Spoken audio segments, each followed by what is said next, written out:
Okay.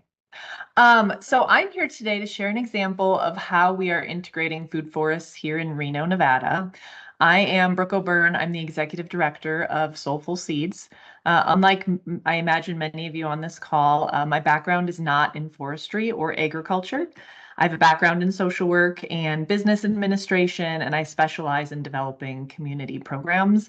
I specifically do a lot of work around social determinants of health to improve livable environments for community members. So I joined the Soulful Seeds team 2 years ago as an interim director to help the organization develop a plan for scaling operations and supporting capacity building. Soulful Seeds is a grassroots nonprofit. We were founded in 2017.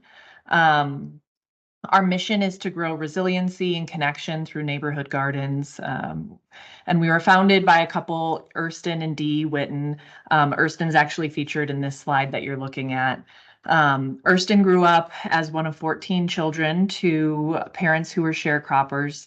And he tells the founding story, or kind of the purpose behind founding Soulful Seeds, as he explains he grew up really poor and he never knew that he was poor because they were capable of growing their own food. And so the vision for Soulful Seeds grew out of that because he wanted to share his knowledge and his life experiences, just how growing his own food improved his life.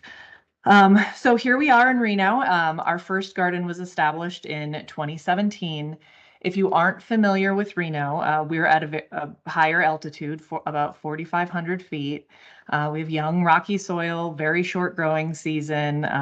We're listed as one of the fastest warming cities in the country. So not the easiest growing environment. We started with a small 1,000 square foot garden on a local hospital campus. Ironically, Erston was teaching spin and there was some open land available. So we used that as our starting point, and started teaching people how to grow their own food. Today, we operate 2 gardens. We're announcing our third this fall. And our gardens encompass just over 3.5 acres across the city. Our operational model is very different from a traditional community garden. We operate in high need neighborhoods, meaning there's low access to fresh, healthy food. A lot of our neighborhoods have high access to fast food. There's limited access to private vehicles. So as an example, one of our neighborhoods, the average private vehicle access for our neighbors is about 7.5% of the residents, as opposed to the rest of the county where it's 93-94% of residents. So it's really important that we are very close to who we are trying to serve. Additionally, our neighborhoods also have higher rates of people that are disproportionately impacted by hunger.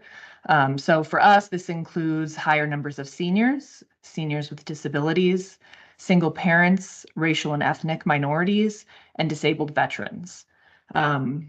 So we operate directly in neighborhoods with need, but we don't divide out plots. Our team directly manages the garden, and all of our day-to-day operations, maintenance is supported by volunteers.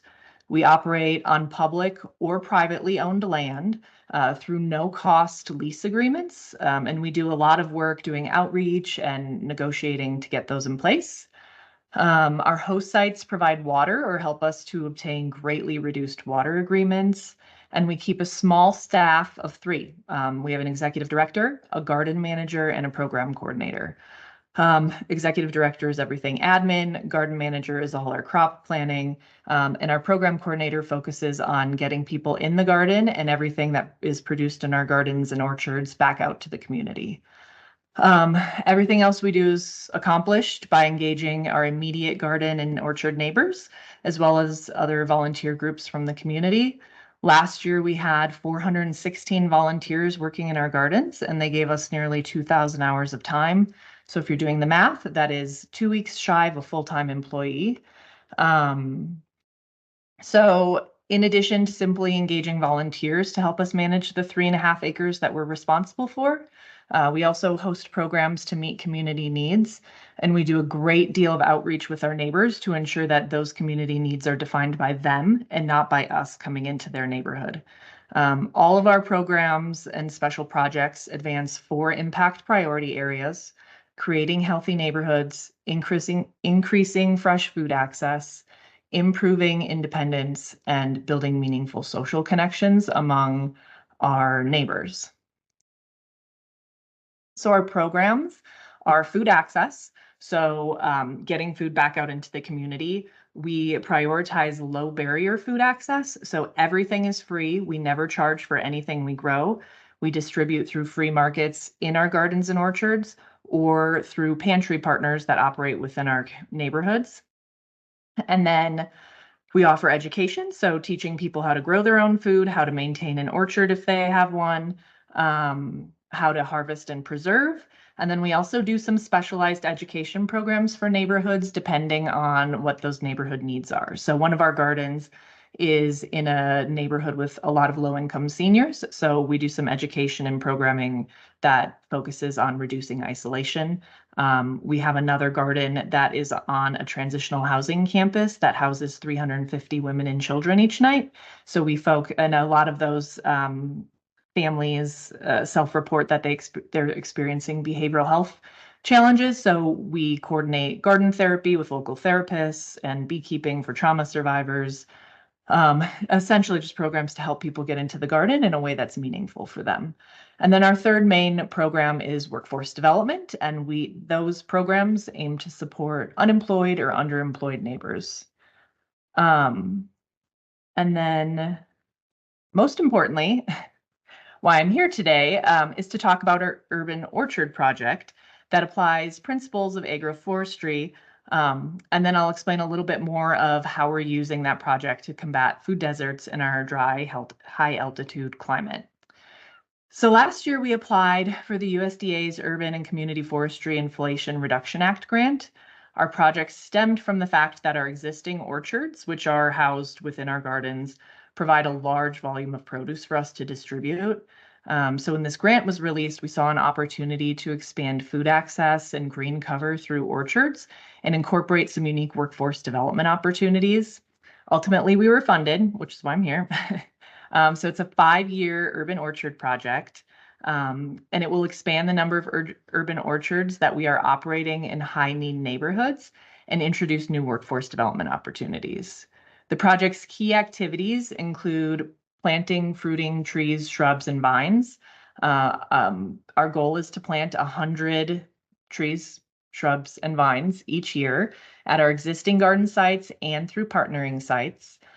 For year one, all of our partner sites are other nonprofits that are operating in high-need neighborhoods where we do not currently operate. All of these partners own their properties, and we are collaborating to get our no-cost lease agreements in place so that we can operate these orchards on the properties that they own. And then our garden manager is working with them to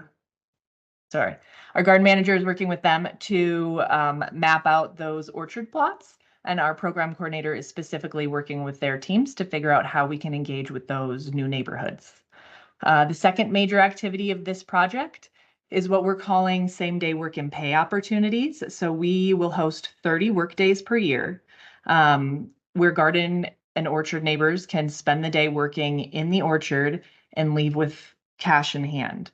The program is intended to serve a few purposes. Many of our garden neighbors work hourly jobs, and their hours can fluctuate. So one week they might get 25 hours of work. The next week they might get 15. And so this just provides people with opportunities to make some extra money. It also exposes neighbors to our garden sites so that they know where they can access free, fresh, local food. And then lastly, it serves as a feeder for our third activity of this project, which is an arborist apprenticeship program. So each year we'll host one arborist apprentice. The apprentice program is a year long. It offers a livable salary and full benefits. And when each person finishes the program, they'll be fully certified. We're specifically looking at partnerships with other entities in the community so that we can provide a wide range of experiences working with fruiting trees and shrubs so that we're just giving them the best experience possible. Um, and then at the end of the day, these orchards will improve the livability of our neighborhoods by combating heat island effect, creating hyperlocal food sources, building connection with the surrounding community, and providing inclusive and accessible outdoor spaces, which really are not available within the neighborhoods where we operate. In regards to implementation, we Sorry, have our Brooke. year one. Yep. Sorry, just a time check. Yeah, I'm almost done. Okay. Thanks. So anyway, in terms of implementation, um, we have, sorry, I totally lost my train of thought here. Um, we have our orchard sites selected. Because we've designed this project around our operational model, we haven't had any major hurdles. Biggest challenge has been learning the nuances of setting up a certified apprenticeship program. And just sorting out how to manage the same day work and pay program, because we want to avoid cash, but make sure people go home with cash and money in hand. So if you have any questions about this project, I'll be available to respond to questions at the end of the session. Additionally, you can get in touch with me by email. My email is Brooke with an E at soulful-seeds.com. And with that, I will pass the mic to Barbara Eisworth from Ishkashita Refugee Network to talk about her work in Tucson.